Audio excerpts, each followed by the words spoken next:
Today, I want to dive into a story that combines the world of ice cream, which I love, with important issues like redlining, investments, and the challenges that are often faced by Black business owners.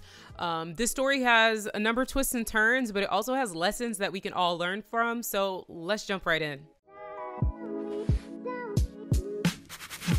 Hey y'all, it's Adriane. Welcome to another episode of DEI in 5, the series where we explore diversity, equity, and inclusion topics in bite-sized episodes. So recently I came across this video featuring Van Leeuwen, which is a well-known ice cream shop in Brooklyn. You need to watch me eat this sweet maple cornbread ice cream. Is this the blackest ice cream known to man? Apparently has real chunks of cornbread in this.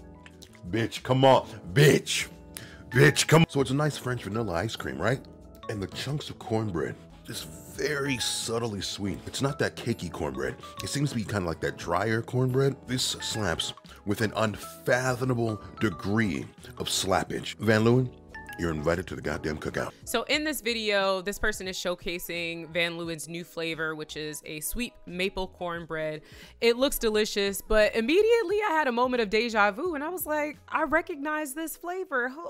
Hold the phone. And that's because it is a flavor that I've had before from a company called Lotus Scoop, which is a Black-owned local brand here in New York that I have been enjoying for years since I moved to Brooklyn. And the striking similarity between the two flavors got me thinking about how ideas and innovations are sometimes and more often than not borrowed, especially from Black folks, without credit, and how this is just one of the many challenges that are faced by Black entrepreneurs.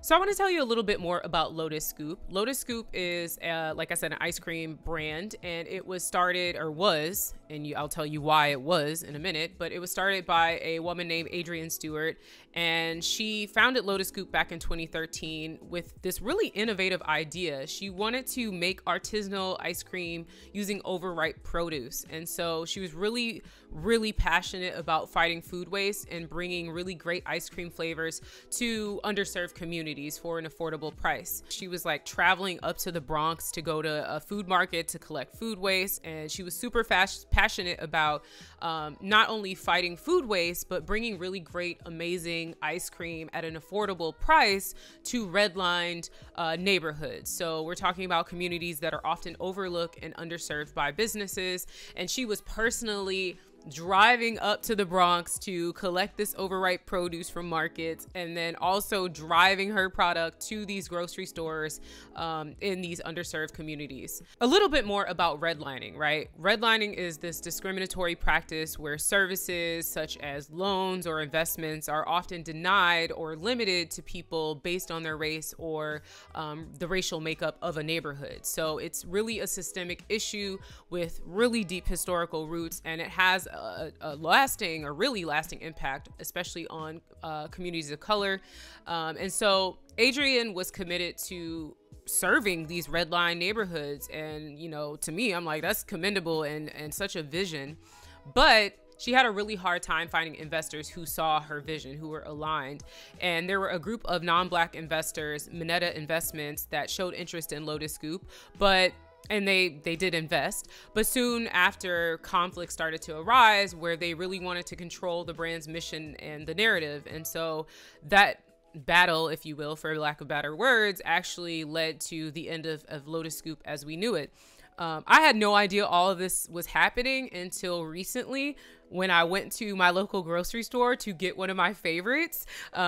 She was making this fried apple pie ice cream that was like, when I was having a bad day, I was like, I know I'm going to get a pint of Lotus Scoop and I'm gonna sit here on my couch and not talk to anybody and enjoy this.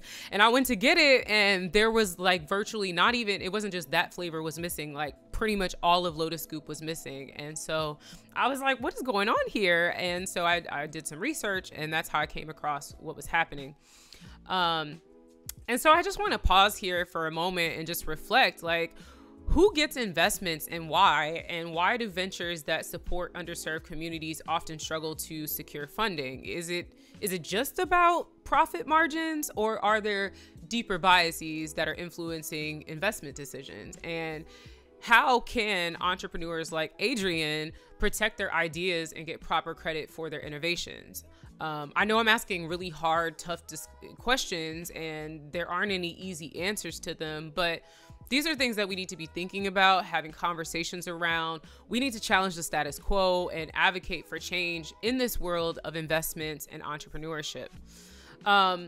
Despite the challenges, Adriane Stewart's story doesn't end with the closure of Lotus Scoop.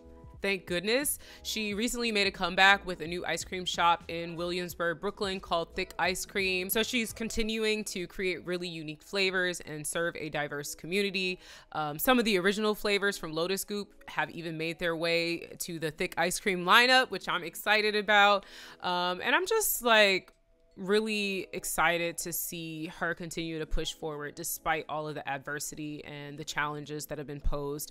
But I have to say, it really frustrates me to see other brands like Van Leeuwen swoop in and decide to basically replicate this really unique ice cream flavor. Like that maple cornbread ice cream, I'd never seen that anywhere else. And I think when I saw this video of this influencer being like, is this the blackest ice cream I've ever seen? I'm like, no, because Lotus Scoop has existed and they've been doing this. And not only have they been doing it, Adriane was personally, like I said before, delivering her product to stores in underserved redline communities and for an affordable price.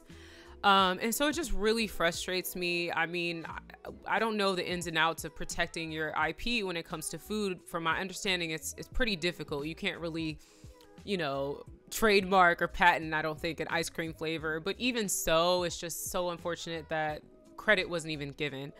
So yeah, drop a comment below. I just wanted to spread some awareness, share the story. If you're in Brooklyn, if you're in New York, or if you're planning to travel here, go check out Thick Ice Cream. And yeah, let me know what you think below. If you found this discussion valuable, go ahead and hit that like button, share it with a friend, a foe, whoever, and be sure to subscribe for more.